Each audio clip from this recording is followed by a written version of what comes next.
नमस्कार। आज हम बात कर रहे हैं सेल्यूलर स्ट्रेस एंड इंजरी पर।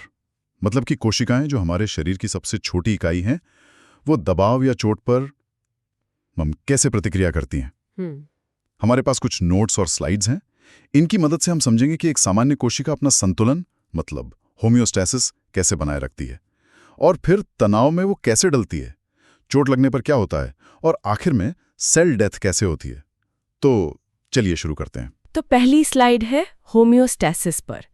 ये वो सामान्य स्थिति है जहां कोशिका अपना काम ठीक से कर रही है, अपने आसपास की कोशिकाओं के साथ तालमेल में है। बिल्कुल। और ये जो स्थिरता है, ये उसके मेटाबॉलिज्म, उसके डिफरेंशिएशन, इन सब चीज़ों पर निर्भर करती है।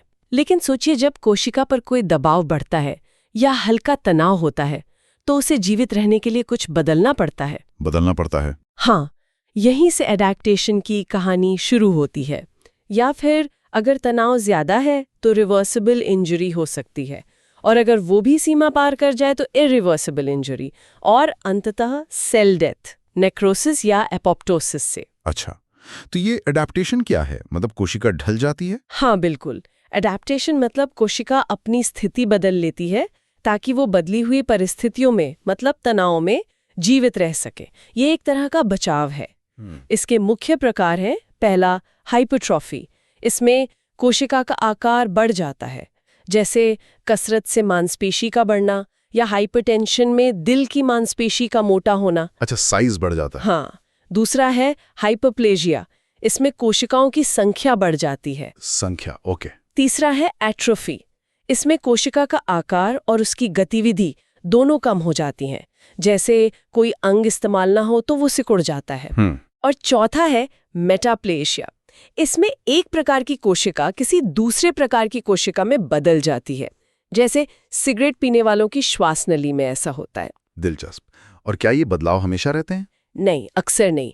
अगर तनाव का कारण हट जाए तो ये एडेप्टेशंस वापस सामान्य हो सकती हैं। ये रिवर्सिबल होती हैं अक्सर। ठीक है, लेकिन अगर तनाव बहुत ज्यादा हो या कोई खतरनाक चीज हो, तब क्या होता है?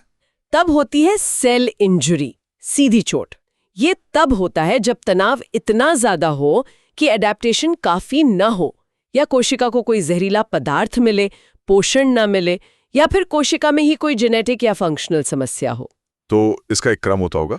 हाँ बिल्कुल, क्रम कुछ ऐसा है। पहले एडेप्टेशन की कोशिश, फिर रिवर्सिबल इंजरी, और अगर स्थिति और बिगड़े तो इरिवर्सिबल इंजरी, और अंत में डेथ। रिवर्सिबल और इरिवर्सिबल इंजरी में मुख्य अंतर क्या है? देखिए, रिवर्सिबल इंजरी ने कोशिका में कुछ बदलाव आते हैं, जैसे सेल स्वोलिंग यानी सूजन, या फैटी चेंज। लेकिन अगर तनाव का कारण हटा दिया जाए तो कोशिका वापस ठीक हो सकती है। अच्छा। पर इरिवर्सिबल इंजरी में नुकसान इतना ज्यादा होता है कि कोशिका ठीक नहीं हो सकती। एक तरह का पॉइंट ऑफ नो रिटर्न आ जाता है। इसमें कोशिका की झिल्ली, मतलब मेम्ब्रेन, टूट जाती है और कोशिका की मृत्यु निश्चित हो जाती है। और ये मृत्यु, सेल डेथ, इसके भी तरीके हैं? हाँ, इसके मुख्य रूप से दो रास्ते हैं। पहला है नेक्रोसिस। ये तब होता है जब कोशिका को बहुत गंभीर चोट लगती है, जैसे ऑक्सीजन की बहुत ज्यादा कमी। इसमें कोशिका अनियंत्रित तरीके से मरती है, फट जाती है, और अपने आसपास सूजन, मतलब इन्फ्लेमेशन पैदा करती है। ओह, तो इसमें इन्फ्लेमेशन होती है? जी हाँ। दूसरा रास्ता है एपोप्टोसिस। इसे प्रोग्राम्ड सेल डेथ भी कहते हैं। ये बहुत ही व्यवस्थित तरीका है। कोशिका खुद ही एक तय कार्यक्रम के तहत अपने आप को समाप्त कर लेती है। इसमें कोई इन्फ्लेमेशन नहीं होती। ये हमारे शरीर के सामान्य विकास और होम्योस्टेसिस के लिए बहुत जरूरी है। Programmed cell death. हाँ। और एक और प्रक्रिया है ऑटोफेजी। इसमें कोशिका, खासकर जब उसे पोषक तत्व कम मिलते हैं, तो वो अपने ही कुछ हिस्सों को पचाकर ऊर्जा प्राप्त करती है। ये भी एक तरह का सर्वाइवल मैकेनिज्म है। समझ गया। अब आते हैं इन चोटों के कारणों पर। क्या वजह होती हैं सेल इंजरी की? कारण बहुत सारे हैं। एक बहुत बड़ा कारण है ऑक्सीजन डेप्रिवेशन, यानी हाइपोक्सिया, ऑक्सीजन की कमी। हाइपोक्सिया कैसे? जैसे इस्कीमिया में होता है, जब किसी अंग में खून का बहाव रुक जाता है, या एनीमिया में, जब खून में ऑक्सीजन ले जाने की क्षमता कम हो जाती है।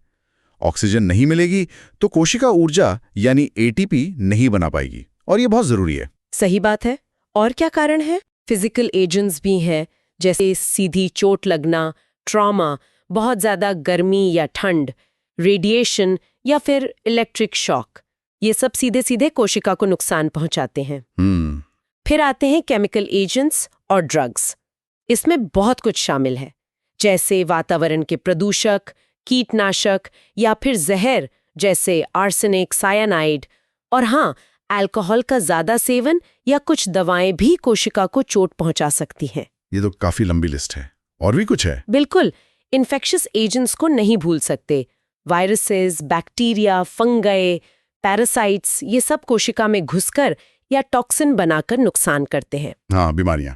फिर है इम्यूनोलॉजिक रिएक्शंस। कभी कभी हमारा इम्यून सिस्टम गलती से हमारी ही कोशिकाओं पर हमला कर देता है, जिसे ऑटो इम्यूनिटी कहते हैं, या फिर बाहरी चीजों पर ज्यादा प्रतिक्रिया करता है। इससे भी सेल इंजरी होती है। अपनी ही सेना का हमला? हाँ, कुछ वैसा ही। जेनेटिक एबनॉर्मैलिटीज भी एक कारण है। जन्म से ही कुछ आनुवंशिक गड़बड़ियां होती हैं, जैसे डाउन सिंड्रोम या सिकल सेल एनीमिया, जो कोशिकाओं के सामान्य काम में बाधा डालती हैं। और खानपान, न्यूट्रिशन? हाँ, न्यूट्रिशनल इम्बैलेंसेस बहुत महत्वपूर्ण है। पोषक तत्वों की कमी, जैसे विटामिन्स की कमी या प्रोटीन की कमी, और दूसरी तरफ पोषक तत्वों की ज्यादती भी हानिकारक है, जैसे मोटापा या ज्यादा कोलेस्ट्रॉल। ये दोनों ही स्थितियां कोशिकाओं पर तनाव डालती हैं। अच्छा, तो जब चोट लगती है, मान लीजिए हाइपोक्सिया हुआ, तो कोशिका में ये बदलाव हमें दिखते कैसे हैं? मतलब माइक्रोस्कोप में? और कितना समय लगता है? देखिए, जो सबसे पहले बदलाव होते हैं वो मॉलिक्यूलर या बायोकेमिकल स्तर पर होते हैं। वो तो चोट लगने के कुछ मिनटों या घंटों में ही शुरू हो जाते हैं, जैसे एटीपी का कम होना। पर वो दिखते नहीं होंगे आसानी से? नहीं, वो आसानी से नहीं दिखते। जो बदलाव हम माइक्रोस्कोप में देख सकते हैं, जिन्हें मॉर्फोलॉजिक चेंजेस कहते हैं, उन्हें दिखने में थोड़ा समय लगता है। रिवर्सिबल इंजरी में, जैसे सेल स्वेलिंग या फैटी चेंज, ये कुछ घंटों में दिख सकते हैं। और इरिवर्सिबल इंजरी के बाद? इरिवर्सिबल इंजरी का जो पॉइंट ऑफ नो रिटर्न है, उसके बाद नेक्रोसिस के स्पष्ट संकेत दिखने में और समय लगता है। जैसे दिल के दौरे मायोकार्डियल इन्फेक्शन में, इस्कीमिया के बाद नेक्रोसिस को पूरी तरह विकसित होने और दिखने में 4 से 12 घंटे या उससे ज्यादा लग सकते हैं।